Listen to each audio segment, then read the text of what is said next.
Here we are, folks, back for round two of cultural artifacts. I'm here, Dr. Jemar Tisby, with my first returning guest, the Reverend G. Tyler Burns. What's going on, fam? Brother, I am amped up. This has been an interesting past few days as we have tried to finalize our list. So much is happening in the world. Bro, it's wild out here. And I'm trying to choose art strategically, man. Artifacts that are strategic for the moment. But this is a lot, man. You hanging in there? I am, but first of all, you congratulated me last episode. Now I get to congratulate you. I saw on the gram that you and your father shared an award. That's really cool, man. Tell us about that. Yeah, so I have the privilege of sitting on the board at a local hospital, Baptist hospital, and they have something called the Baptist Faith Health Network, and they give out awards at the end of the year for their partner churches and to the community. So they kept trying to get me to come to their Christmas party, and I was like, why am I coming to the Christmas party? I don't understand what's going on.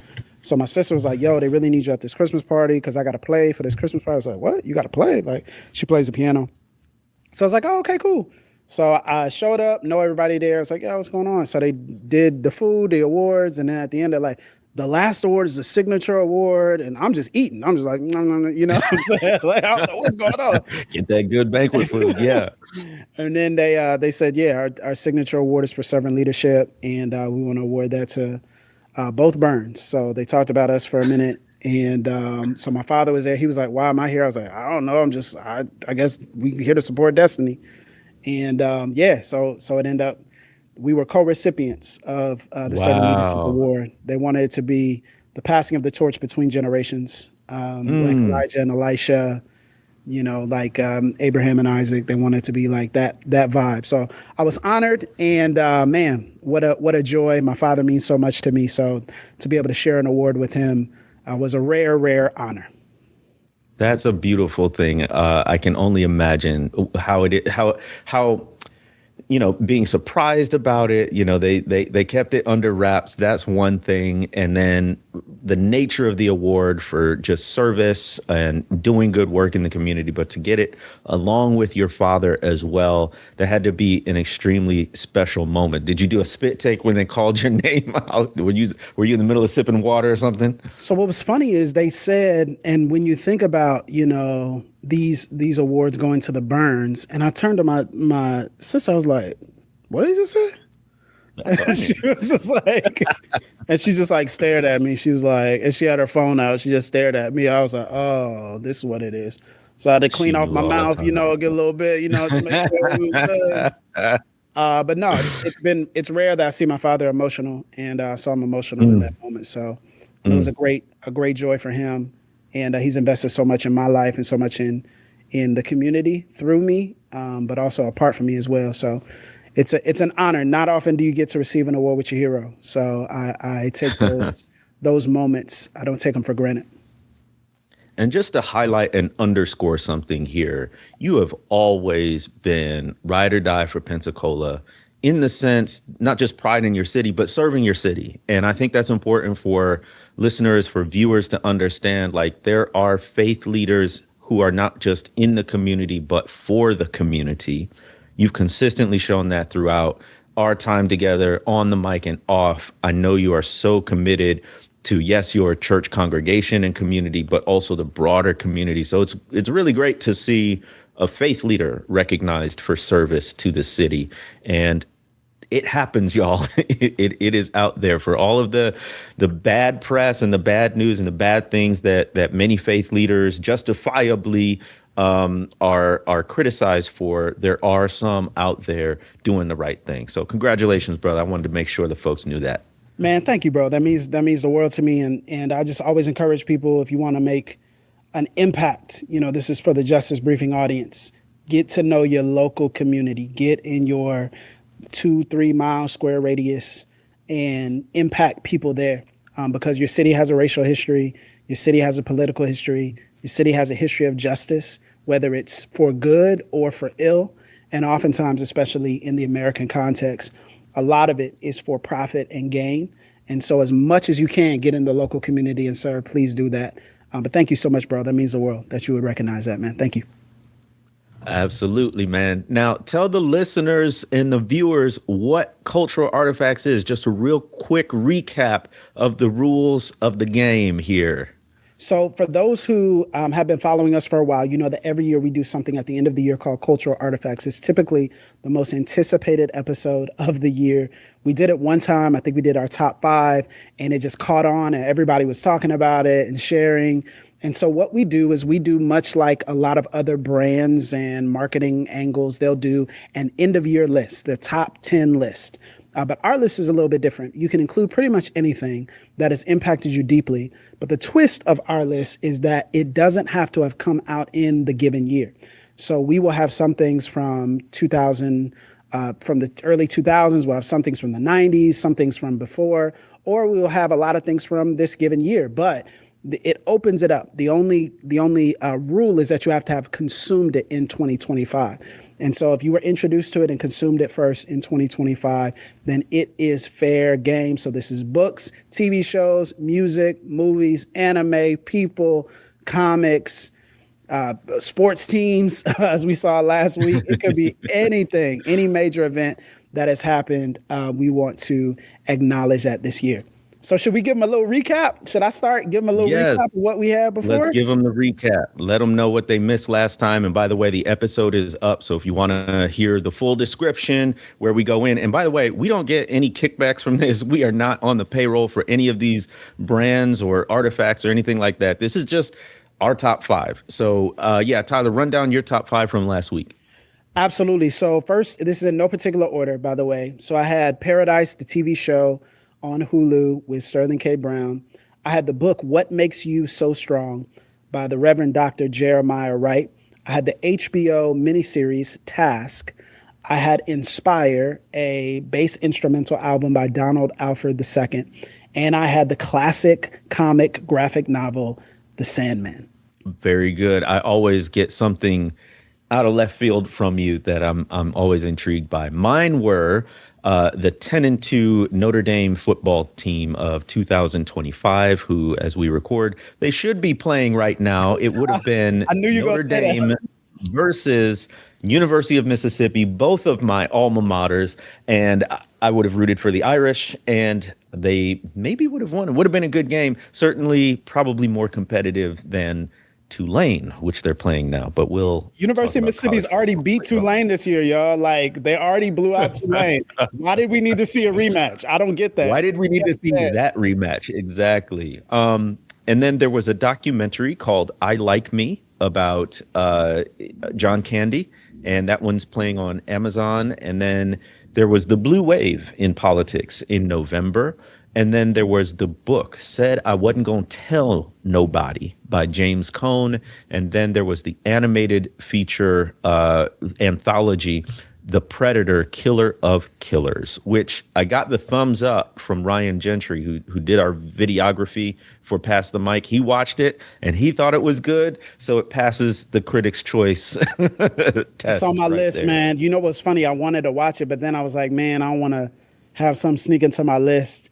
You know, that's already on Jemar's list. So I was like, man, I'm gonna have to catch it during the holidays with Stranger Things and all the other things that are coming out. So, oh man, yeah. I hope you saw the first batch of Stranger Things already, right? Yes, brother. Unreal. Come on, storytelling. We could do a whole episode on each episode, but we won't do that to y'all. We will get into part 2 of cultural artifacts beginning right now. Tyler, since you started last week, I'll start this week. And that's also strategic because I don't want you to steal mine. It's got to be on the list. We would be remiss, even though we've talked about it at length. There's so, like, what is there left to say about the Sinners movie? For sure. So my number 6 of the top 10, again, in no particular order, is the Sinners movie. First of this week, a bunch of things. So number 1, you know it's a cultural artifact when it spawns other artifacts.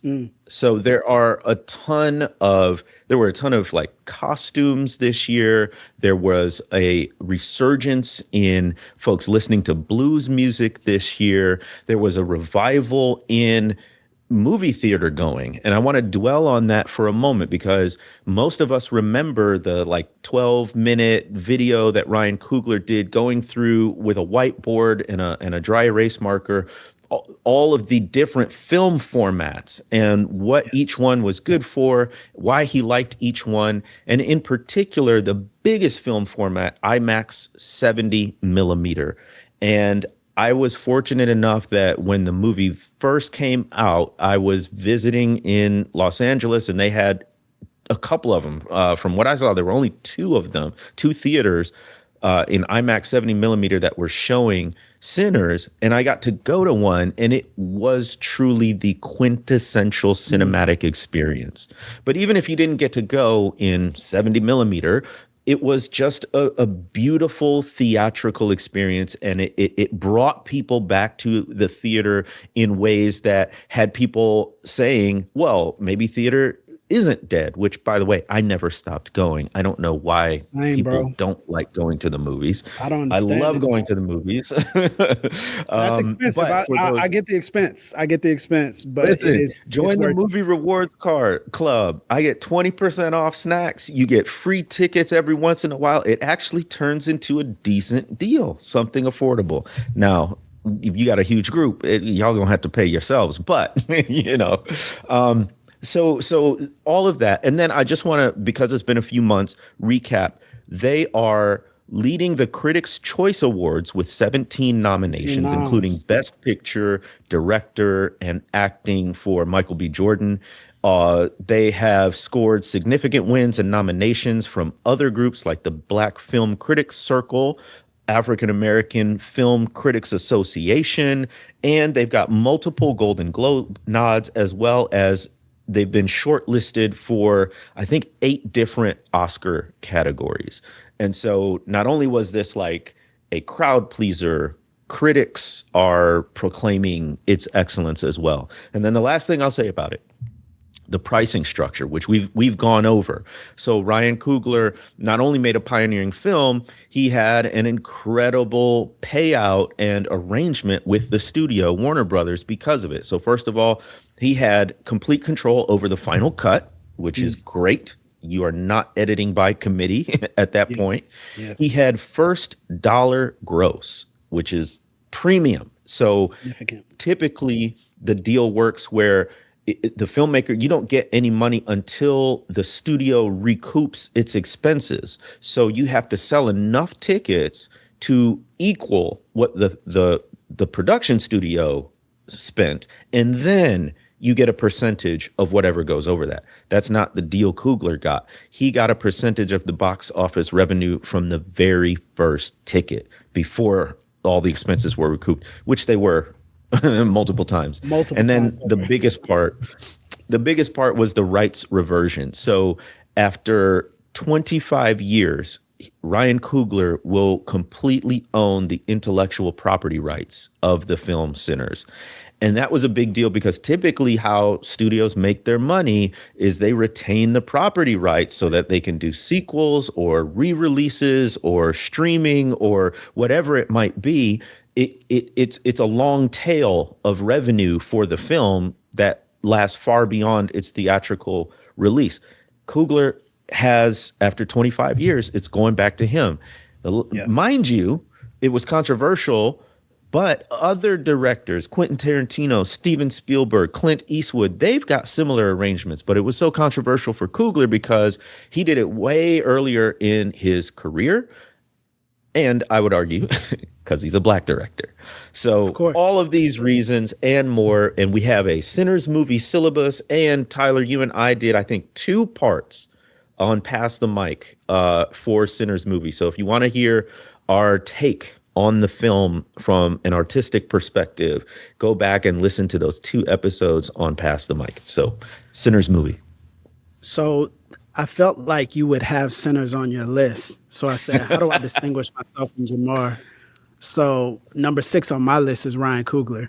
So that was smart. But what's so funny, it wasn't 6, but I'm gonna move it up, right? Like I'm gonna move it up because you're talking about him, and now you're really talking so much about Coogler and a movie that was transformative, that immediately entered into the cultural zeitgeist. Coogler has this way of taking films and taking stories and immersing them in our culture, bringing them to life. If some of you haven't had the opportunity, the Sinner's script is now available for download for free. So you can actually download the script and read it. I would highly encourage you to do so. It's poetry. It's absolutely beautiful. And I think Ryan Coogler teaches us a few things. I think the first thing is betting on yourself, making an educated bet on yourself. I think is so transformative for young artists, entrepreneurs, creatives to see. I think number two, loving our community unapologetically. I cannot tell you, Jemar, how often in my space, whether it is in the church space, church adjacent, or in the local community space, I get heat for loving my community out loud, for being unapologetic. And I was telling somebody earlier this week, I said, I recognize a couple of things about that. I recognize that if I were showing up as a different ethnicity, it would feel different for the people who are receiving my presence.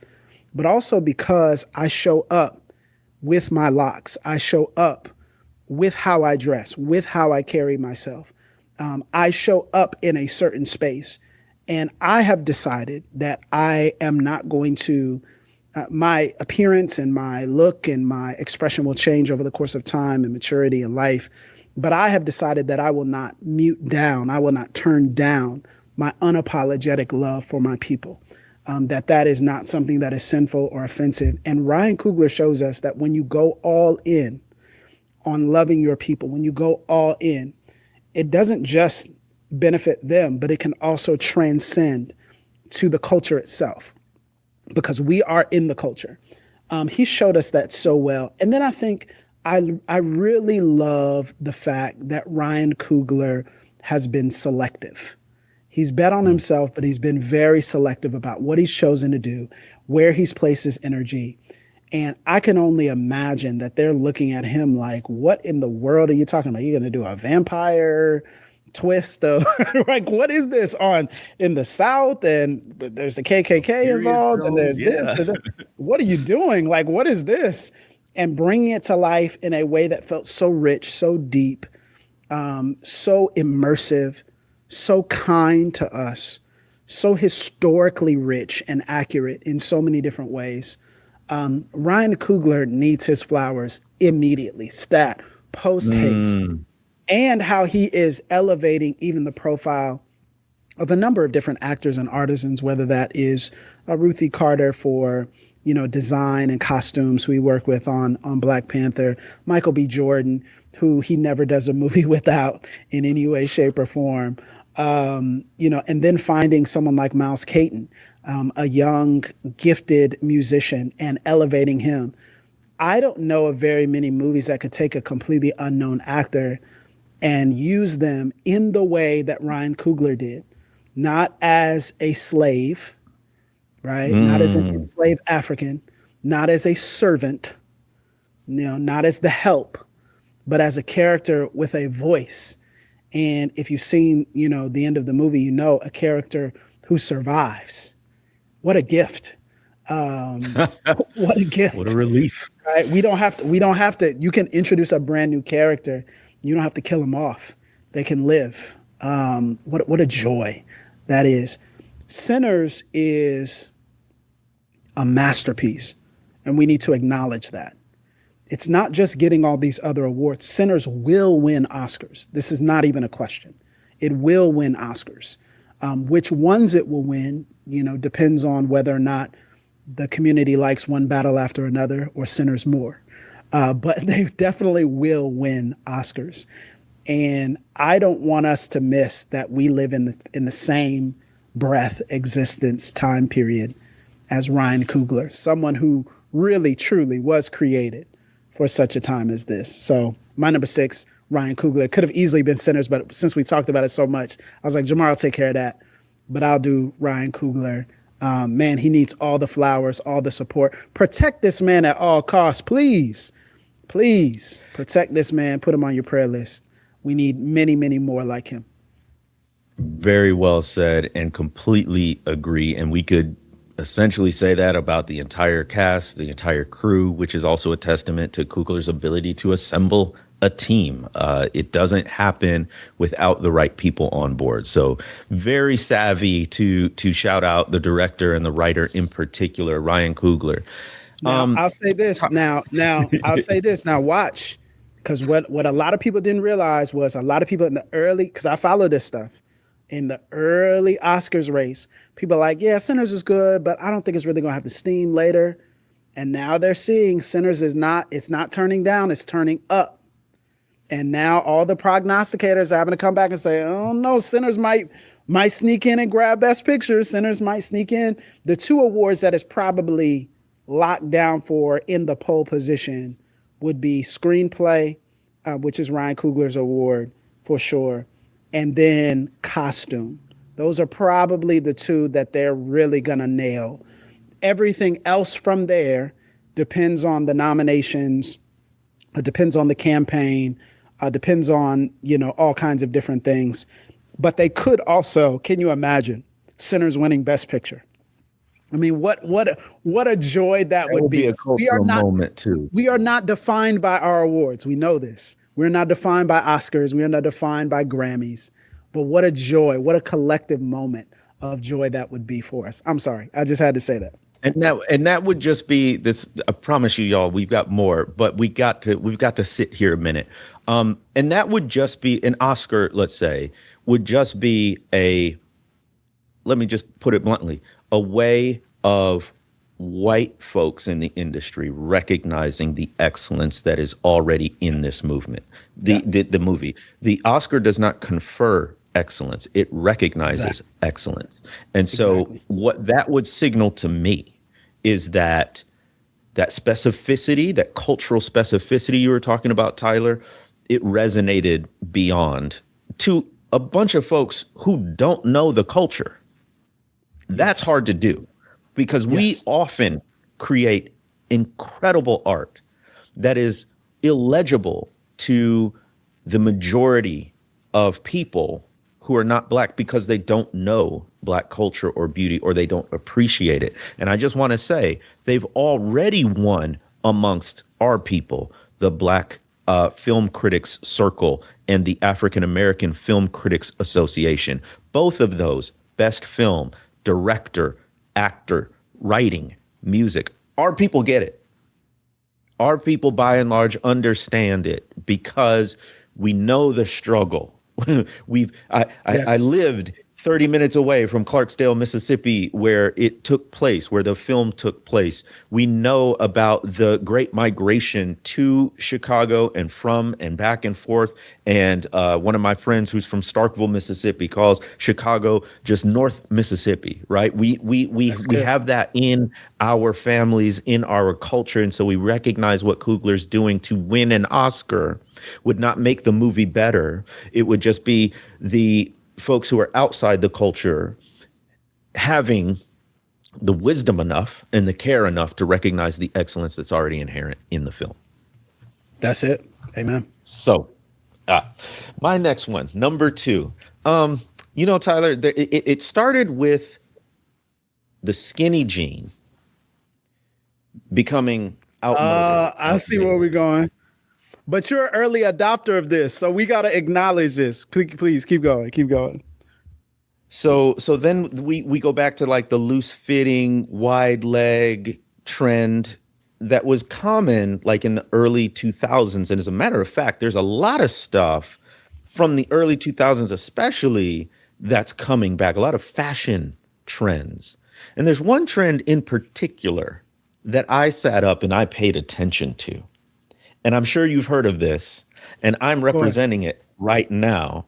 This is the quarter zip comeback. Although in the words of LL Cool J, don't call it a comeback. I've been here for years. So let me get the chip off of my shoulder. Very good. Very good. This is great. The quarter zip has always been part of my wardrobe and my generation's wardrobe. I'm not new to this. I'm true. You know what, Tyler? They don't believe me. They don't believe me because I got it. I got one right there. Bam. I got another one right here. Quarter zip. This is cinema. Bam. This is cinema, right? This is what Ryan Coogler. This right here. Check this one out. Ryan Coogler blazed this trail. And the zipper. What you know about the button / quarter zip? What? I got another one. Bam. Okay. No. I'm not done. I got my Notre Dame one. Bam. Okay. I got another one. Bam. Look, listen, y'all. I didn't buy anything new. This been in the wardrobe. And now all of a sudden, that is true. The quarter zip is making a comeback. But let me tell you the backstory because it is interesting. So this all kicked off in early November 2025 with a TikTok video posted by Jason Gimmelfy. In the video, he and a friend are like out in the city streets. They are both wearing quarter zips, glasses, looking fresh, looking clean. And in the video, he says, "We don't do Nike tech. We don't do coffee. It's straight quarter zips and matchas around here. We upgraded in life. We wear glasses now." And that video, that TikTok video has been seen nearly 30 million times. Wow. It spurred a whole social media trend. And so now you've got these funny videos of individuals starting out in like sweatshirts and t-shirts, and then they'll switch to a quarter zip. You've got major national, international brands. Wendy's changed their logo to have the Wendy character wearing a quarter zip. Foot Locker did it. NBA 2K25 did it. They're all jumping on board with this trend. And in an interview, Jason said it's about elevation, upgrading your palate, experiencing new things in this world. So the serious part of it is, I think he's from New Jersey. And what he's talking about is the fact that in his neighborhood, it is not common for him to see other Black men wearing a quarter zip and really more broadly sort of elevated casual, business casual kind of clothing. As a matter of fact, the reason why he got onto the quarter zip was he bought one for a job interview. Notice like, hey, I look good in this. And you know, Tyler, as well as anyone, that clothes can also make you feel good, right? It's not just about looking good for others. It's about how you carry yourself. It's about an energy that clothes can match. Like it doesn't have to be a quarter zip.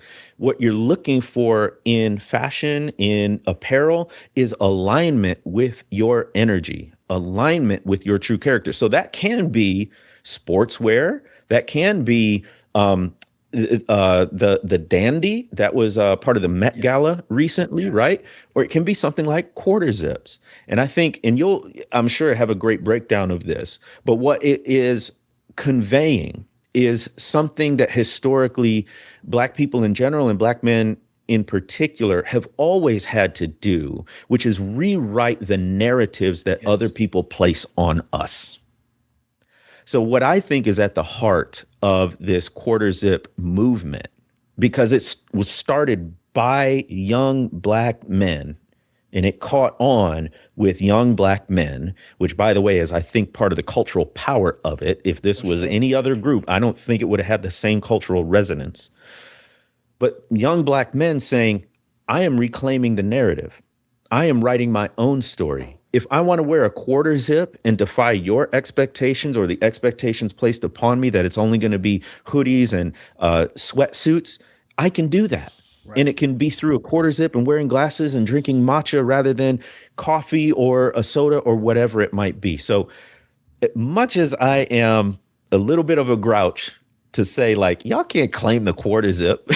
Like, this has been around forever among a certain group of folks. I do applaud the reclaiming of the narrative and owning the fact that, you know what, we can defy expectations and we can be whoever and whatever we want. Bro, you know what this reminded me of? And I was watching a good friend, Armand. He talked about this.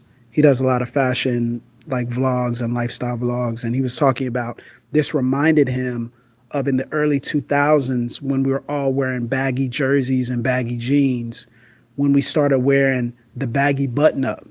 So it'd be a button up. So it'd be the same. It'd be still 2-3 sizes too big, but it'd be a button up, and it would be the ball cap or the fitted, right? So we would have, that button up, and it was a way of elevating, circumventing what is the expectation, the cultural expectations coming in baggy jersey and all that, and some of the TI stuff, and or the Nelly, certain straps and strips, and you're doing the part in your eyebrows, like we're expecting that, but in the end we subvert it. And I love that this generation is doing the same thing. Actually, for our family Christmas photos, my wife is like, "What are you gonna wear?" I'm like, "Quarter zip, shawty. We're gonna do a quarter zip." We gotta do a little cardigan, man. Give my son in one so he got a little cardigan on. You know what I'm saying? Yes. We gotta elevate. But I love taking the narrative, flipping it, subverting it, making it feel and seem so much different. So I love that. I think that's a brilliant addition to our list. Nice. Now, your second one for part 2 of cultural artifacts. What you got? All right. So number 7, again, this is in no particular order. Man, this was a tough decision. This is a very, very tough decision. Bro, there's something about instant classics. We talked about one just a second ago with Sinners.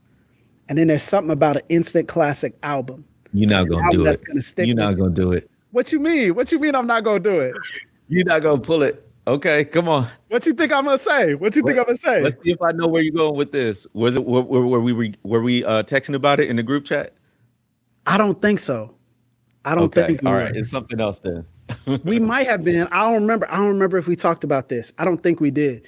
Hey, man.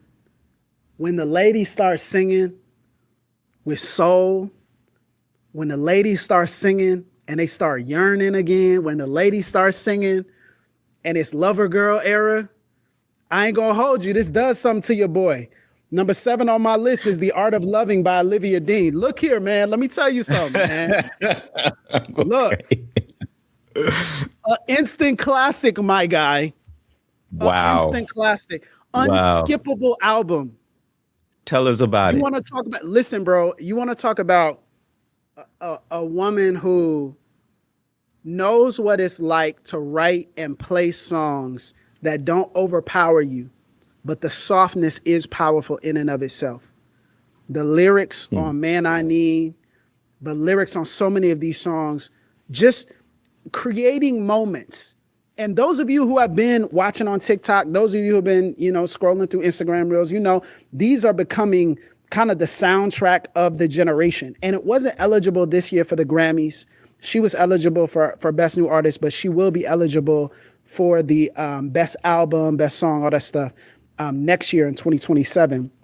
But let it win all the Grammys. Y'all got to understand, when we get soft, wholesome, romantic, draw us in a time where everything is chaotic. Sometimes I don't want to fight. Sometimes I don't want Kendrick Lamar. Sometimes I don't want to have to fight the power. Sometimes I don't want to have to let guys sort them out like I'm the Clip. Sometimes I just want to fall into soft music. Soft, yes. It's okay for me to be soft too, dog. Like, it's okay. It's okay. Sometimes we gotta embrace. What's the occasion? What's the occasion when you listen to this? What are you doing? The occasion is whenever I want it to be. The occasion is when I'm coming from the gym. I just lifted a whole bunch of weight. It doesn't matter. She gonna make sure I'm loved. This is what we talking about. She gonna make sure we feel loved as men. You gotta embrace this stuff. Listen, I'm gonna tell y'all, this album is absolutely perfect. It's perfect. I wanted to do something else in this slot, but the truth is, I'm like, I cannot deny greatness. I cannot deny the greatness of this young woman putting together an instant classic. And so I want to encourage you all to go out and listen to The Art of Loving by Olivia Dean. So that's out this year. Yes. And so it came out in October. You've been a long-time fan? No, bro. Not at all. Okay. No long-time fan. I'm not true to this. I'm new to this. I saw a clip on IG. There was a black man dancing to this. And so I'm like, brother, what you dancing to? I was looking in there. I was like, what is going on? I saved that in the Apple Music. That thing came on. I said, hold up, what is this? I love it. I And love it's it. not even like some sort of dim the lights. It's like, like kind of like a pop. It's more pop. So it's not like a dim Yeah, the I was lights wondering if this is romance. like something you listen to on date Nah, night or what. nah, man. You can. It has that, but it's more like pop R&B. It's got that lift to it. Oh, that's my It's jam got right that there. sunshine to it, bro. I'm telling you, you're gonna like this album. I'm telling you. I already do. I already know. And I Absolutely. remember I was sitting in the pickup line, getting ready to get my kids. This one I knew. I was just letting it run for a little bit, and I was sitting in the pickup line listening to it while I was waiting for my kids to come out for school, and I just started smiling. I said, "Hey, Mm, bro, mm. anything in this day and age, and under this regime administration, anything in this moment that will make us smile, it got to be on the list, dog. It got to. I can You got wrestle to in the grab other that and hold nine, it tight. but this is gotta. It's gotta make you smile. It's gotta make that warmth come back. It's got to make it feel like a soft blanket, man. I'm telling you. That's So what I I was think thinking. I guess Jamar, the best way I could put it is I think Olivia Dean might be my Taylor Swift, bro. Like you, just how you feel Wow. about Taylor Swift, Wow. I might feel this way No, no, about no, no. Olivia Dean. Don't overblow. No, yeah, Although I am eager to watch End of an Era, the 6-part docu-series There of you the go. Eras tour. That looks impressive. I love that, man. See, this is what we come for, to hear Tyler's cultural artifacts. We're always going to be put on to something brand new. This one, Tyler, my next one, my third one, you'll never guess because I never would have guessed it. It's pop culture. It's nothing deep. It's a Netflix series, and I got into it this summer in July. I was looking for something to just kind of binge, just go through and not have. That's the what's seductive about Right. the streaming is that it can move from one episode to the next. And I had seen this before. It's not brand new, so it's quintessential what you're talking about, where the cultural artifact doesn't have to come out this year. This didn't come out this year. It's been around. Its sort of high point has come and gone, and I wasn't into it. It is a series based on books. It is a Okay. series that before it became a series, it was already a film in the movie theater and did well commercially. I just never watched it. I just never got into it. But this summer, Mm. I binged the entire Lincoln Lawyer series.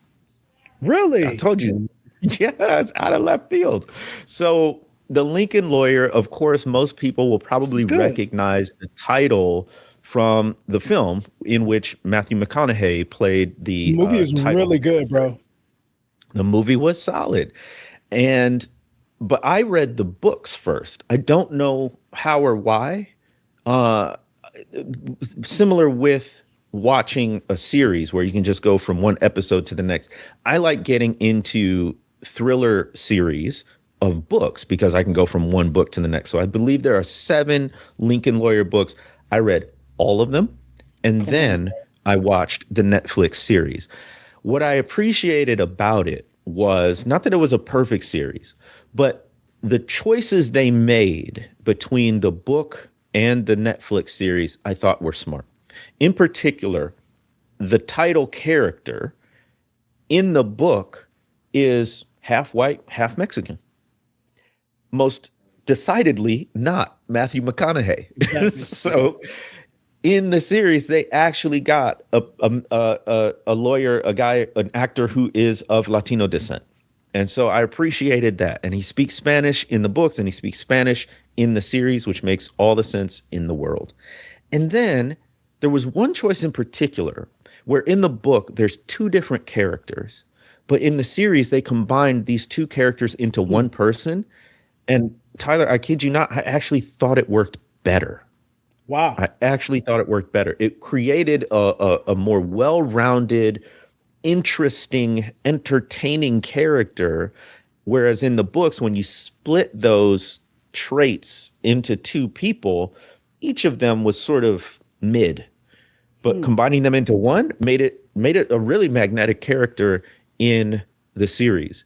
And then the dramas, now it's uneven, as these things typically are across several different seasons. But especially the first season, the drama is really gripping. The thriller aspect of it is really good. And I was just pleasantly surprised. So I watched all the series, I read all the books, then I watched the whole series, then I watched the Matthew McConaughey film, which I appreciated, but I'm glad I watched the series first so that character wasn't cemented in my mind as a blonde haired white guy with like a Texas accent. No, that's super helpful. I did not know the difference in ethnicity from the book. I saw the movie first years ago and then have never really watched the series. So I was just like, oh, okay. I was thinking, oh, they just extending it. But that sounds really dope, man. I love It was hearing that. fun. And let me just add, it's it's really good. It's a courtroom like drama kind of thing, but I think the most interesting part about it and what makes it good is that the creator of it, Michael Connolly, who wrote all the books and also is in on the Netflix series, he was an actual crime reporter for the Los Angeles Times. And so he would spend hours and hours and hours in court listening to judges, listening to lawyers, and he has this fine-grained, detailed understanding of the legal system without being a lawyer himself, but to understand, what motions are coming forward, what are the strategies that different lawyers use, and he brings all of that into, I'm not a lawyer, so I don't know how realistic it is, but it feels different. It has a different texture than a lot of crime thrillers with authors who may not be as well versed, in particular in the legal courtroom process, not the sort of gumshoe detective portion of many thrillers. No, I love that. Yeah, I like something a little bit more down to the, down to the essence of what it actually is, more realistic. So that sounds good. I'll have to Exactly. put that on the list, man. I might check out a couple episodes, Yeah, man. man, check it out. Check it out. Okay, so let's say in the same theme of TV, let's go to number 8 for me. Man, these are really good lists. Okay, so I think for number 8, I'm gonna stay in TV, and I'm gonna do the HBO Max series, The Pit. This is a medical. Okay. This is a medical drama that follows Dr. Michael Rabinovich, or known as Dr. Robbie, and he is the chief attending physician for the emergency response center in Pittsburgh. I think it's the Pittsburgh Trauma Medical Center.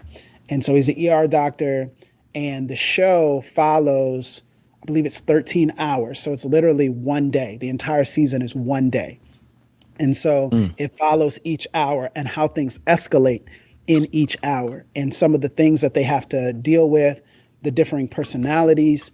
And it runs the gambit. It runs the gambit of people who are brand new, who are just attending, getting their hours of residency, and who are right now currently looking for another job or trying to get put on.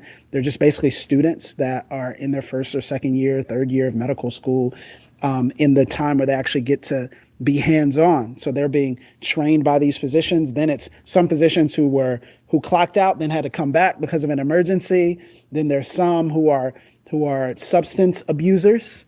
Then there are some who are annoying at first, and then they turn. They have an arc all in one day. And I think about it from the standpoint that The Pit does a couple of things super well. One of the eerie things that always got me about this show is that it really doesn't have much music at all. I like shows with the score. I like shows with sound. I like shows with music and songs accompanying what's happening on the screen. But The Pit allows the shifting of drawers and people's screams and the squeaking of the floor as doctors or nurses run back and forth from the rooms to essentially be the score for the show. It really puts you in this immersive space. I think secondly, how it deals with trauma. I think, and how it deals with the fact that we would love nothing more than to suppress and repress that which has broken us. And what The Pit shows is that no matter what you do, how good you are at your job, you will have to come face to face with the trauma that you have been ignoring. No matter what you feel, no matter how much you try to cover over that with achievement, you won't be able to get away from the things you must confront, and you must actually reveal to others who care about you, because they can see more in you than what you can see of yourself. And then I love the reality of Why are you talking about me, bro? Why are you in my journal? I'm not Like, talking about chill you. out, chill out. No, Don't want man. to do all this on mic. Nah, man. Nah. It's me too. Like we love to achieve and we love to, but Dr. Robbie in particular is having to deal with some significantly traumatic events that he's coming back from on this day and essentially skipping what is the importance of him stepping back and actually, really healing and really confronting and really addressing the loss and the crushing disappointment that he's been in. And so I don't want to give that too much away, but man, it's tremendous. And then finally, the creative problem solving. Wherever there is a problem in the ER, it's the students come in and they're expecting this gilded image. They're expecting everything to be set up perfectly. They're expecting everything, they're able to use what they learned in the books and apply it. They're like, hey, if it's between saving someone's life and following the perfect protocol of exactly what you're supposed to do, the truth is we don't have time to do that. Sometimes we have to make a decision and run on instinct and gut. And we have to get creative with solving a problem. And I loved it because it's not explicitly talking about that in any way, shape, or form. But this has really been the Black Christian experience. Like we've had to make do. We've had to solve problems creatively. We've had to take whatever was given to us, whether that's on a plantation when we get the worst of the cuts of meat and we turn it into a delicacy, right? Whether that's in the time that we get in terms of instruments or music, and we've had to use some different sounds and use some different creativity to bring things to life. Whatever it may be, we've typically gotten the scraps and we've turned them into something that people can live off of and be inspired by. But I also think finally that the pit shows that sometimes, you'll be able to help people to a point and you just have to let them go. You get anybody that comes in. It felt a lot like, and I talked about this before a few years back when The Bear came out and the first season of The Bear, I was like, The Bear feels like church planning, bro. Like the Bear, it feels like, yo, we try to figure this thing out. You're trying to work around this, work around that. But now the pit really feels like what it means to do faithful ministry. The faithful gospel ministry is people come in and sometimes they don't stay for a while. Sometimes you see them only for a few weeks. Sometimes you only see them for 1 week. I can't tell you how many times I've seen people come to the altar and cry, come to the altar, be encouraged, get up, tell a testimony, make a decision for Christ, get baptized. And we follow up with them, we keep up with them, and we don't see them again. And that's okay, because maybe we were just the ER for that day. And maybe we were just the people who needed to catch them, encourage them, and maybe they're actually going to have a different primary physician. That's okay. And the pit shows you that you can make an impact in the emergencies as well. So that Noah Wiley, he gonna get all the awards. I think he already has in this cycle. But the pit is absolutely phenomenal. Season 2 comes out in early January, so I can't wait for that as well. I'm trying to get a read on how this differs from other medical dramas. It sounds like structurally, with the 13 hours, 13 episodes, kind of a 24 vibe there. Yeah. But how would you distinguish it from other medical dramas that have been going on for 20 some years now? You know what's funny, man? I don't even know, because I wouldn't typically watch or listen to medical dramas. Like I just wouldn't typically watch them. So like Grey's Anatomy or an ER or something like that, I just wouldn't typically watch them. Always there's going to be something I'm like, oh no, I can't take that. It's going to be something weird. There's all these like romantic angles in like a Grey's Anatomy, from what I understand. Like my wife's a big fan of that show. There's all this like, these romantic angles, and there's these different things. The pit feels more realistic. It feels more grounded. It feels far more urgent. It's almost like you go through 13 hours and you can't breathe. You go through 13 hours and you're looking for moments of catching your breath. And then you realize this is what it feels like to actually serve people continually and not know when you're going to be able to get off, not know when you're going to be able to let them go. You just got to keep going. And man, I'm getting flashbacks to being a teacher in a low income area. Yeah. That's what it fit. I think you would really resonate with that. It would really connect because that's what it feels like. It feels like, hey, we don't have this, we don't have that. Hey, sometimes we got to go analog. Sometimes we can't do this. Man, what if we get, dozens and dozens of people that come in because there's a moment in the show where there's utter tragedy, and they get dozens and dozens of people that come in, and the intersection of the writing from that moment is brilliant. But when you get dozens of people come in and it's your 9th or 10th hour on your shift, what do? You got to keep going. But at the same time, you're like, who's going to help? I have to be honest. I don't know if I can serve this patient. Can you serve them? It's a real world decision making that has to be made on the fly that takes into account your capacity, but also a realistic look at what you're actually able to do. So I would recommend it, man. Just watch a couple of episodes. It feels weird at first because you're like, is this episode over? Because you're expecting some surge of music because it's so quiet at the beginning. Like, what's going on? And then you look and it's like, oh, okay, episode 1's over. All right, go to episode 2. I'm like, oh, okay, so this is just maybe a thing here, So there's gotta be something to. I gotta watch an episode because everybody's talking about it. I'm like, I'm not really into that genre, but I feel like it's gonna be different enough that I can get into it. Man, so we're on number 4 now, and this one took me by surprise as well. So, I'm an audiobook guy, and one of the genres of books I really love are autobiographies. In particular, autobiographies, not just biographies in general. So this is an autobiography of a comedian who is an OG. This is not a brand new person.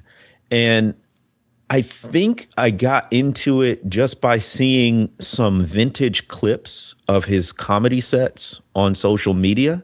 And I'm like, this dude was not only gut busting hilarious, but again, a lover of Black culture, unapologetically. He's one of the kings of comedy who's since passed into glory. It is the book called Maybe You Never Cry Again by Bernie Mac. Oh, that's so good. Man, I was watching these clips and I remember thinking, man, I wonder if he wrote a book, because that would be fascinating, because comedy is just the tip of the iceberg for any established comedian. They're drawing on the record of their entire life. Comedy is autobiographical in so many ways. So I was like, man, for this dude to come up, and Bernie Mac's like persona, he's raunchy, he cusses, he uses the N-word, all of that, but that's actually very authentic to him. If he did anything else, it would not feel like the true Bernie Mac. And so I looked it up, and yes, sure enough, he wrote a book called Maybe You Never Cry Again. My favorite part is the fact that he read the audiobook.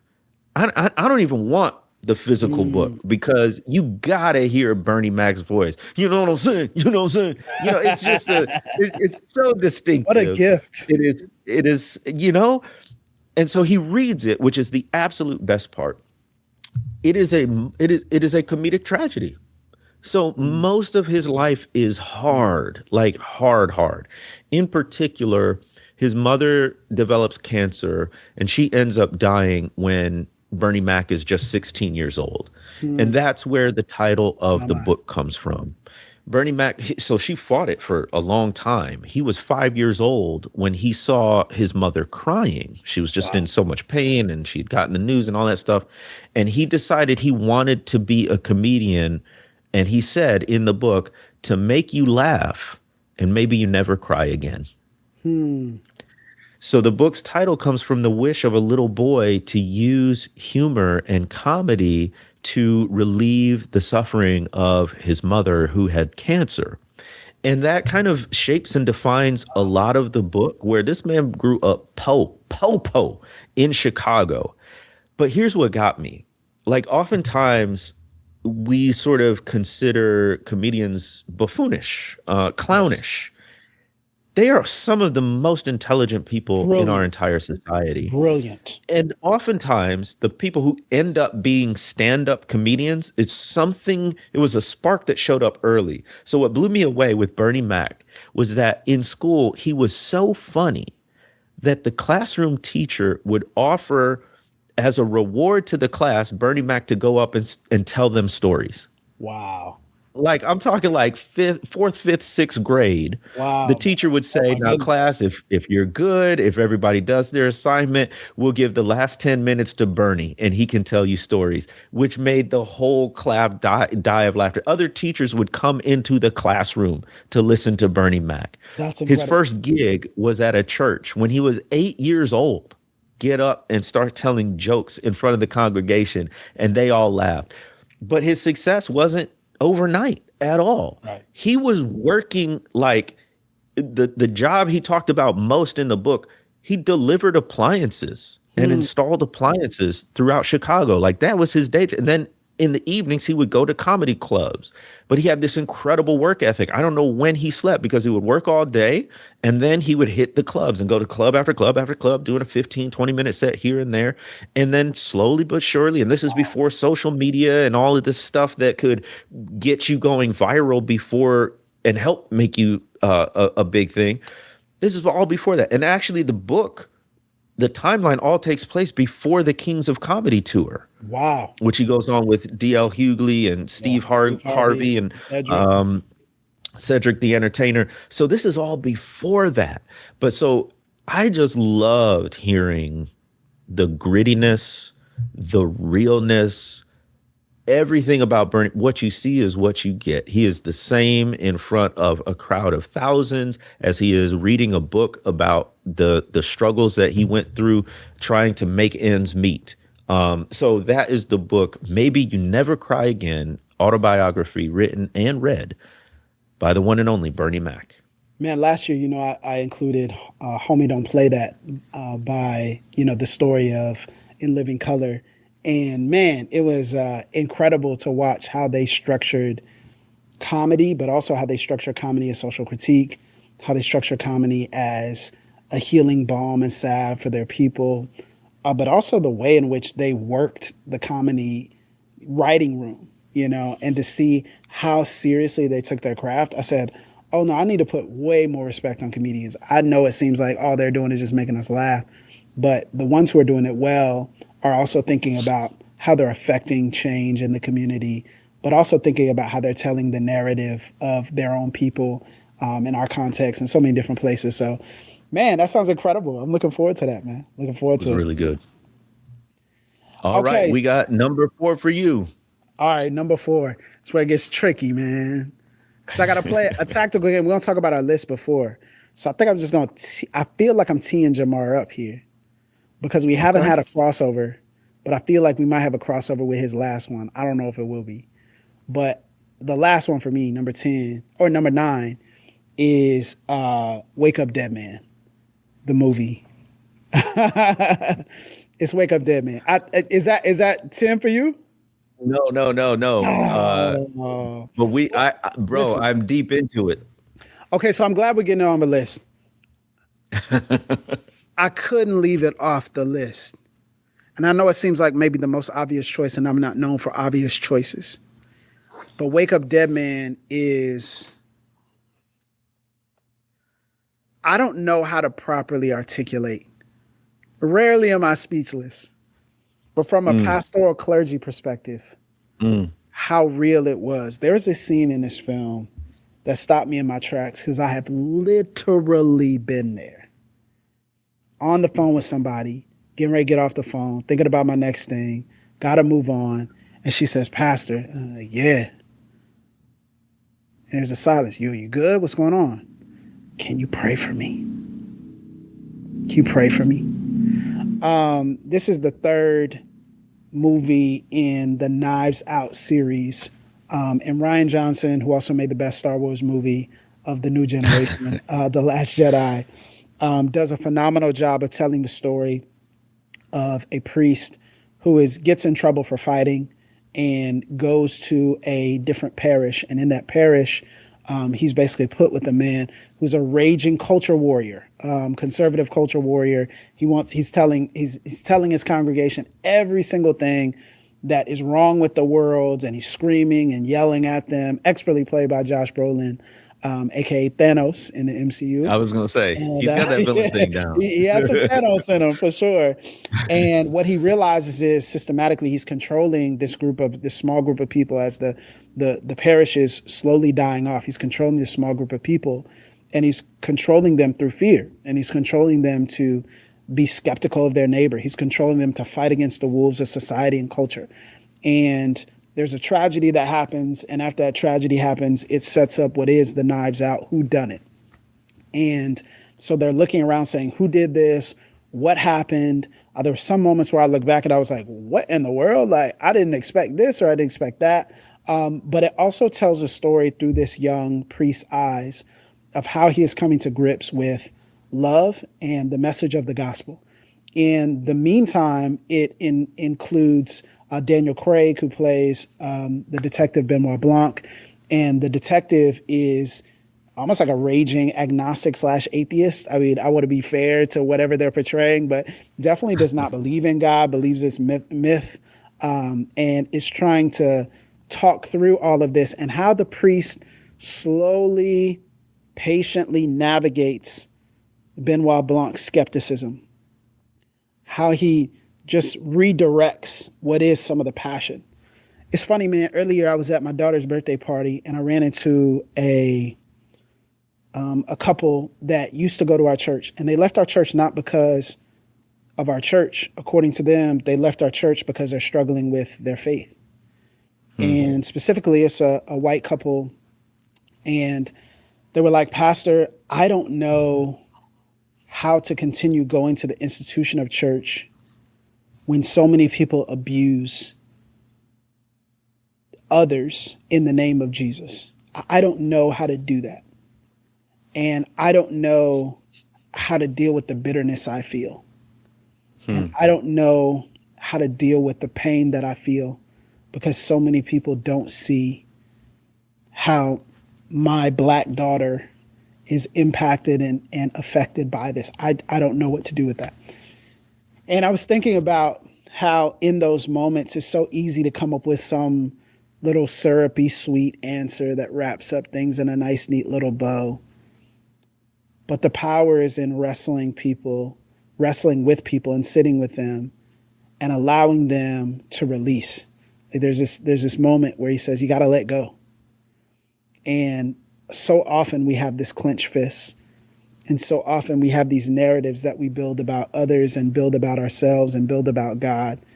But Faithful Christian Ministry is encouraging people to let go and encouraging people to embrace what is the peace of God in the midst of tumult, in the midst of trial, in the midst of tribulation.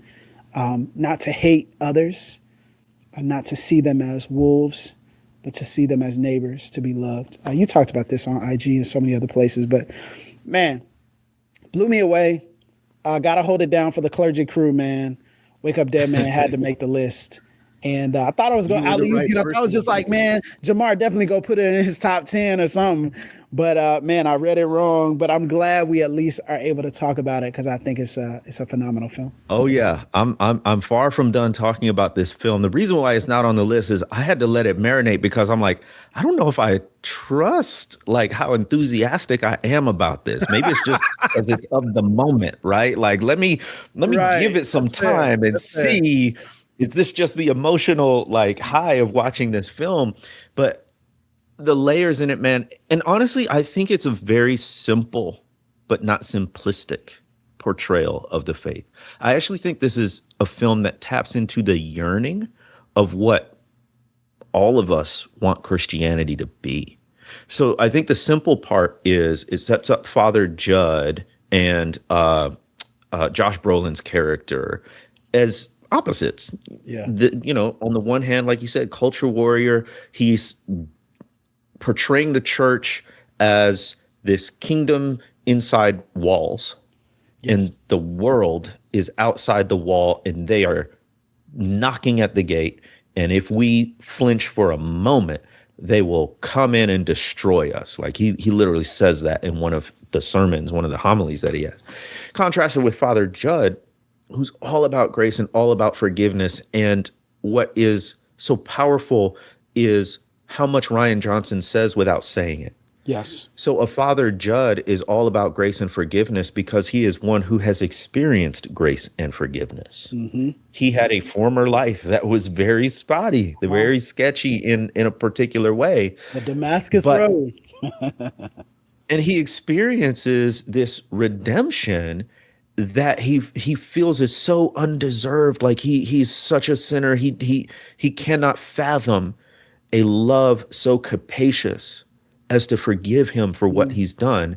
And that then becomes his mission and calling as a priest. Yes. Is to extend that love to other people. And so there's this iconic moment.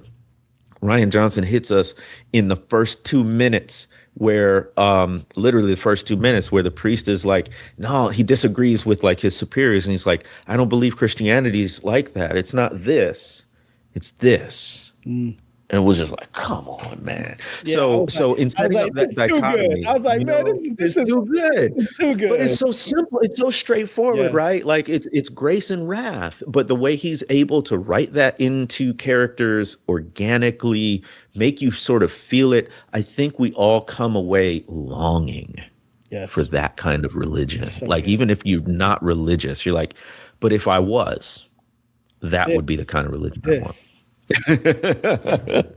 I've heard that a lot. That's when so people are good. like, man, I don't go to church, but if I did, I think I might go to yours. I think I'd try it and then see how I felt. And I'm like, hey, bro, hey, Yep. you never know. You might like it. You might like it. It's a beautiful thing. It's a beautiful thing. I'm really glad you put that on there. The last one, again, it's going to come out of left field because I haven't talked about it. And I heard about this. It's another series on streaming. I heard about it. I was instantly intrigued because I like the infrastructure of things. I like knowing how things are constructed. I like, we see the finished product. I like seeing how the sausage is made.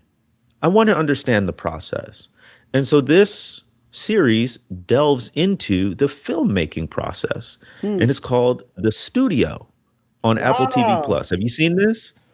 No, but I've definitely heard about it. This is a good choice. Man, The Studio, it sort of caught me off guard. So first of all, it's Seth Rogen who's writing and behind the scenes on the series itself, but he's also the main character. Now we know Seth Rogen as truly a buffoonish style comedian, but again, I actually listened to his autobiography too. It is hilarious. He is a stoner for real. Like he is true with the weed, and he's got stories of him in Amsterdam tripping so bad that you wouldn't even believe it. Nevertheless, he was insightful. Like he started doing stand-up comedy when he was 14. Wow. And getting in clubs. So he is a student of comedy, but also he's a filmmaker, he's a writer and an actor, and he's bringing all of that to bear in the series The Studio. So he plays a studio head named Matt Remick, and it's a fictional studio called Continental Studios, but they're one of the big ones, the major players. He sort of unexpectedly and suddenly gets thrust into the studio head seat because of scandal and all this stuff, which is all comedically done. And there was an NPR article that I think perfectly encapsulates what this series is about. The title of the NPR article is How Good Artists Make Bad Films. How good artists make bad films. So in a comedic way, but also pretty true to life from what I understand, Seth Rogen is navigating the pressure of studios to print money. Like everything is a business decision. Everything is about making the most money possible. So they'll take the safe bet or the absurd bet. Like the film he's producing is like a live action film of the Kool-Aid Man, like the Kool-Aid pitcher, the guy who burst through the wall. Kind of sound kind of fire though. I ain't gonna hold you. Sound kind of fire. I ain't gonna hold you. I might have to check that one out now. Hold on. but that's like, the way they pitch it, it's so absurd. You're like, please, God, no. Right, right, right. But he's got to say yes to do this Yeah. more auteur kind of picture, right? And then there's all these hijinks. It's a phenomenal cast of characters, including Catherine Hahn, who's always great.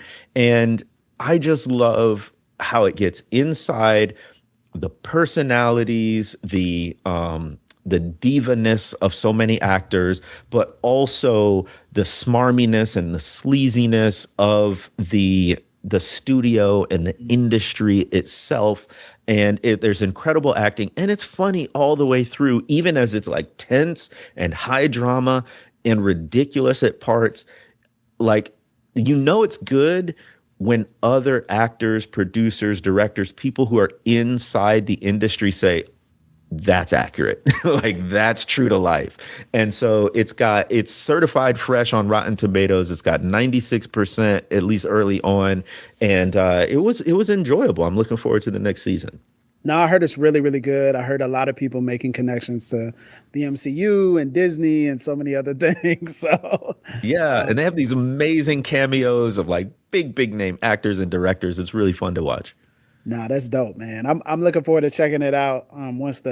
That's one of those where I'm like, okay, could I getting into comedy series? I'm like, okay, this has to either make me laugh out loud, or I don't know if I can do the subtle comedy series. So I kind of have to ease into those, but I'm definitely going to check that one out for sure because I've heard too Interesting. many good Okay. things. Well, man, I Very think good. So that's my top five. You get to round it out here. we're at my last one. A lot of the other things on the list moved around. They were questions I could see, like obviously Wake Up Dead Man just came out. So there were some other things I was like, I don't know if I'm going to put this in. I don't know if I'll put that in. From the second that I heard this album, it was going to be my last selection. It was always going to be in this slot. It was always going to be on my list. It is in your Apple Music Wrapped, your Spotify Wrapped. It is the number one most listened to album in my catalog in 2025, with the number one most listened to artist in my top 25. This album blew me away. It is called Starline by Chance the Rapper. Dog. Outstanding. I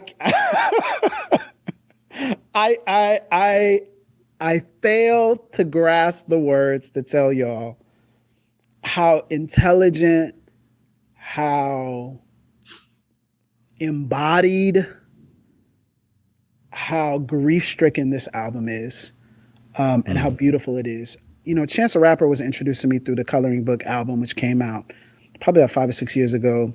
And that album meant a lot to me. And that album seamlessly incorporated gospel music into, hip hop in ways that maybe felt more authentic than before. It's always happened before. There's always been this gospel infusion in hip hop, but it felt so much more real, so much more embodied, so much more authentic. Also so much more soulful. Really, like, how sometimes Hollywood will have parodies of gospel music and how that will almost seem to be too good to be true.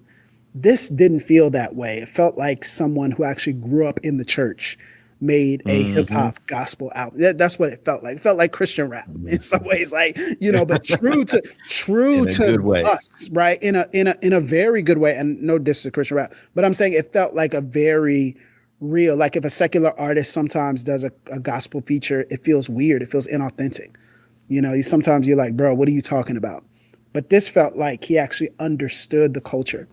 Then he followed it up after all this success with another album. I believe it's called The Big Picture. I try not to remember it. It was absolutely terrible.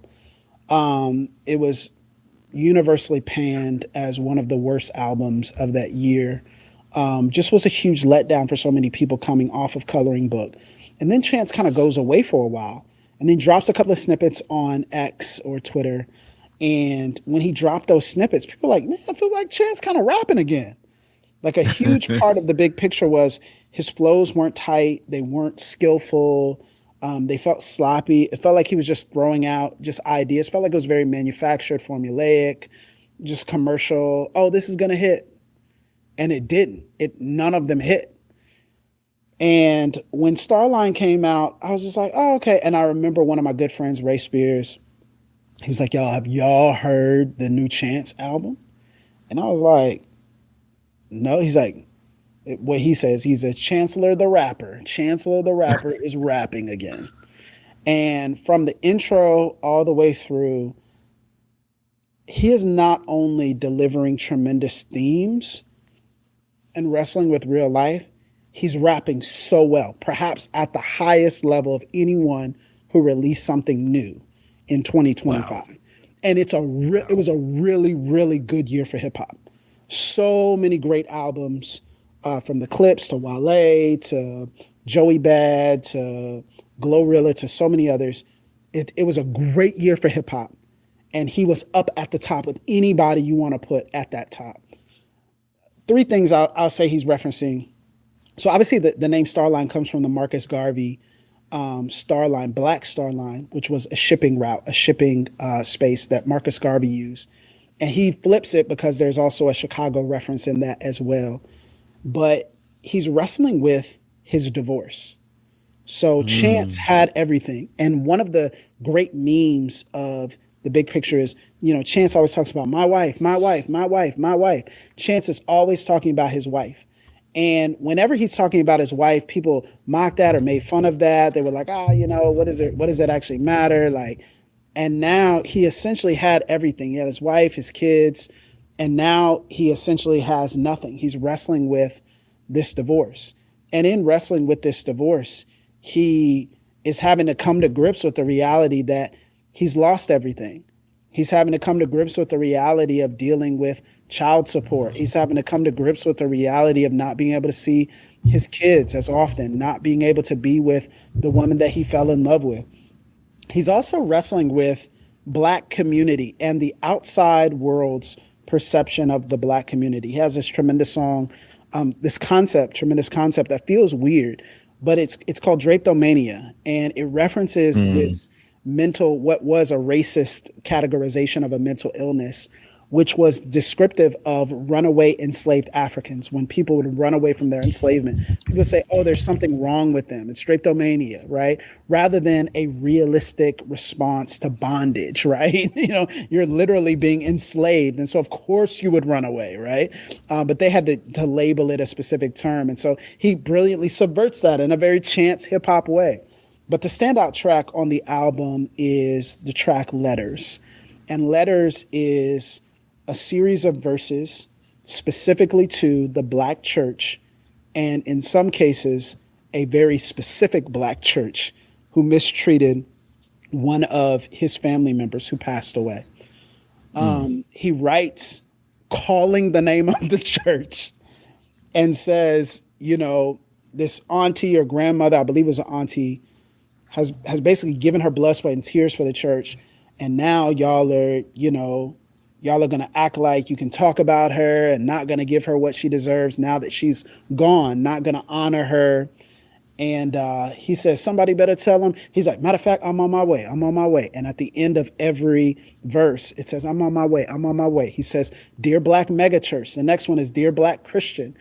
He keeps going deeper into it. And he's basically challenging us not to forget how necessary we are, but not to forget that we don't exist to build monuments of our own achievement, but we exist to help the everyday Black Christian, the everyday Black community member who needs us to be a beacon of light. In interviews, he talked about being heavily influenced by people like James Cone, how James Cone helped him to craft much of this album through his scholarship and his example. And I feel like Chance finally grew up. Now, I'm not saying he's a perfect figure, individual, but it feels like almost like the coloring book was kind of like the young prodigal coming back home in some ways, and wrestling with still wanting to be out in the world, and wrestling with still wanting to do and having basically one foot in, one foot out. To borrow one of your expressions, Starline feels like the older quarter zip era of Chance the Rapper. It feels like he's finally stepping into a realistic perspective of what faith is and isn't, but also using his platform to properly call institutions up. not to call them out to discard them, but to call us up to remind us this is exactly what we have been placed in our communities for. And I think, yes, you still have some of the hip hop, you still have some of the gritty, you still have some of the other things that you would get in a Chance album. So I'm not gonna say it's like a Christian album by any stretch of the imagination. What I loved about it was an honest wrestle of faith, honest wrestle of the consequences of choices, an honest wrestle of community impact. And he weaved it in so perfectly where it didn't feel like, why are you talking about the church now? Why are you talking about this? Why are you talking about that? It feels like it was right in line with what he was trying to convey. So, man, I love this album, and it actually caught me way off guard. I wouldn't have expected to have a Chance the Rapper album on my cultural artifacts, but that's my number 10. That's amazing. Yes, I only listened to it once all the way through, and I probably wasn't like super tuned in. I was probably doing something else, but you've made me want to go back and listen. But I do remember, like, okay, this is a banger. Like, he's hitting on this one. So I'm glad that you did mention that. And again, there's kind of this theme of sophisticated takes on faith. You know, whether it is Wake Up Dead Man or Starline or any of the other ones we can name. Sinners is a sophisticated take on faith, Sinners, guys. I mean, you know, absolutely. I know maybe hot take, but I think it's a sophisticated take on faith and a sophisticated take on. I get it. I understand why someone would approach it that way. I may not agree with everything, may not land that same way myself, but I understand why Coogler made some of those choices. So, man, I feel like this is a great. We have some great lists. This was amazing. Yeah. So just to run it back, my top five, my second set of 5 cultural artifacts here in part 2 was the Sinners movie, and then the Quarter Zip comeback, but don't call it a comeback, the Lincoln Lawyer series on Netflix, and then Maybe You Never Cry Again, an autobiography of Bernie Mac, and then The Studio TV series on Apple TV Plus. And what did you have? And my second 5 was the person, the man, the myth, the legend, Ryan Coogler. I also had my soft era album, The Art of Loving by Olivia Dean. I had the HBO Max medical drama, The Pit. I had the brand new third of the Knives Out series by Ryan Johnson, Wake Up Dead Man. And finally, the Starline album by Chance the Rapper. Man, honorable mentions. Any honorable mentions you want to throw out there? Oh yeah, buddy. The honorable mentions. Okay, K-pop Demon Hunters. That was an absolute cultural phenomenon. Yes. I had no sort of background or context of it going into it, and it was one of those movies that you can feel its significance as you're watching it. So the music was amazing, the animation was amazing, the story was original, it was fun. You can watch it with the kids, you can watch it as an adult. So absolutely that. On a little bit of a downer, it just hit me because generationally, this person was such a big part of my growing up. The untimely and tragic death of Malcolm Jamal Warner. Yes. So we know that he drowned on a vacation. I think he was trying to help his daughter, and he didn't come back up. So that was a huge loss. Another Black man gone too soon, and another huge part of the culture with the Cosby Show. But also, he had a podcast, he had a music career, and just other acting credits. So that felt personal and devastating. There's a bunch of others. I have a very, very long list. Let me try to pick one more. Do it, man. Give us a sauce, man. We want to see what shape the Dr. Jemar Tisby, man.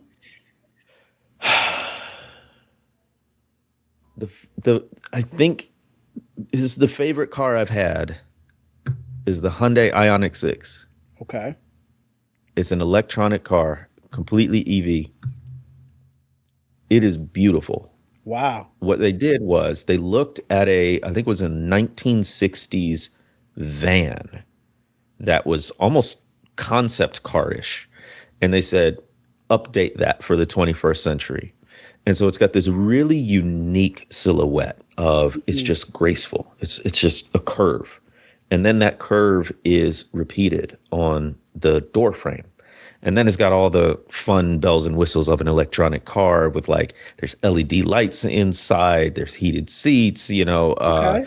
and Okay. it's a smooth ride. And then any EV, the acceleration is bonkers. So I love being first off the line after the light. And it's a sedan. I mean, it looks really interesting, but not necessarily sporty.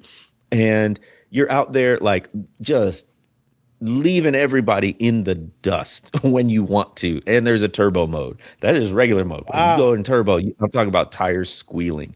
And then the last one I'll mention is an app called Voice Dream. An Hmm. app called Voice Dream. All these articles that you click save and you want to read but never read, you can install Voice Dream. And then when it goes to like share, you can share it to Voice Dream. It will take that article, the text of it, and then read it to you. Oh, brother, So it, brother, you know, so brother, it's different from the text to speech function on your phone. brother. It is an actual separate app. And if you pay more, you can get all these different choices. I'm just doing the free version, so it's this very bland, robotic kind of voice. But it's great because now I can listen to all these articles. My brother, my brother. You just changed my You life got with that that, one? Okay, very bro. good. No, but I'm saying that text to speak, man. It just be like, it's different. But I think having something that's more curated, bro, that sounds incredible. That sounds amazing. Yeah. So I literally have like 10 more honorable mentions, but I'll leave it at those. What do you got? Okay, so the last one cut from my list was something I've probably talked about before on Passing Mike, but it was a book called Ali A Life by Jonathan Igue. Definitely same guy who wrote King of Life. Definitely was a challenging, at points, shocking biography of the greatest of all time in terms of the boxing space, and honestly made me take a step back from lionizing any hero because it was a little shocking, but it was also beautiful and helped me to understand Ali more, but also kind of like take a step back and tilt my head to the side, like what was going on. Like celebrity is a powerful thing, and also can be a deceptive thing as well. The movie F1 was up Mm, there for sure. It was a lot of fun. It was basically Top Gun with cars. yep. I thought it was, was it realistic? I don't know. I'll leave that to the F1 guys like yourself, but I had a lot of fun with it. There's a mini documentary called The Quilters on Netflix that absolutely Mm, shattered me. It's a mini documentary about some men who are incarcerated, and part of their hobby and part of their job is that they make quilts, and they give those quilts out to people, and so they have an entire quilting shop. And so these are men who are hardened criminals quilting upon request for people on the outside. And it's just a beautiful story of redemption. There is a podcast called Pablo Torre Finds Out, and that is a sports journalism podcast. And it hmm. was absolutely completely shook up the sports world in so many different ways. But Pablo Torre, who used to be with ESPN doing very hard journalism to try to find out the story behind the story, I thought was absolutely, I mean, there's so many stories he's done that have really been viral type stories. The most recent one is that went viral was Kawhi Leonard, who, of course, is a three-time NBA champion. The idea is that the LA Clippers, the allegation is that the LA Clippers have used a environmental company that was like almost like a shell company to circumvent the cap and get him more money. So he basically did a no show endorsement deal for $48 million, even though he didn't have to do anything, which is the exact amount that he would have gotten on the open market. It's a whole thing. So he's done hours and hours. And I think what was awesome was he's going toe to toe with billionaires. So he's sitting across from people like Mark Cuban, who's defending the owner of the Clippers, Steve Ballmer. And he's basically saying, no, like Mark Cuban's telling him, no, I think your research is wrong. Then Pablo Torre's like, in what way? And he'll say it. And then Pablo Torre's like, okay, I did this, and this. So explain to me how, like he's really going against the powerful in a way that I think is just so brilliant. A couple of others, man, One Battle After Another was excellent, man. It really was. I haven't seen I it yet. really enjoyed, I'm literally going to watch it this weekend. really enjoyed it. Yeah, I'll leave it at that. I won't say more because you haven't seen it yet. There's another movie called Life of Chuck that was Heard of it. probably done in a different way than what I ever would have expected, but it was just it was the movie, a movie that sticks with you. It's really stuck with me over the past few months. I saw it a couple of months ago, and I'm still kind of think about it at certain points. But you'll have to watch it to see why. And then finally, yeah, I think that's probably it. There's probably three or four others I could put on here. The Giveon album was so good, man. If you want to talk about the male version of the Olivia Dean album, it's the Giveon album. And that's Yearning. We need to bring Yearning back for Black men, especially in music. And, so I thought it was absolutely phenomenal to hear Giveon breaking it down for us, giving us some lines we could say to our significant others, our wives, man. So, you know what I'm saying? So anyway, but yeah, it's been a great year for cultural artifacts, great year for music, great year for art, really, really good year for movies. There's probably 10 more things I could have added in. But man, it was just an honor to strike back up the mic and do this with you, brother. I love rounding out the year this way because it's an opportunity to look at the good that was put into the world amid all the bad. And so there's always chaos, crisis, destruction, but there are artists and creators and poets and writers and actors and singers putting good out into the world. So we hope you have enjoyed this. I encourage you to go back and listen to Cultural Artifacts Part 1. Here are other 5 cultural artifacts. And also, this is the Justice Briefing, along with my co-host from back in the day, from our Past the Mic days. I encourage you to subscribe, rate, review the Justice Briefing wherever you get it. And if you're watching this on Substack Live, be sure to subscribe to jamartisby.substack.com. Brother, I hope you have the merriest of Christmases and the happiest of New Year's. I'm so glad to call you a brother, and I'm so glad to hop on the mic again. Come back anytime. Likewise, brother. Thank you so much. Let's do this again next year, all right?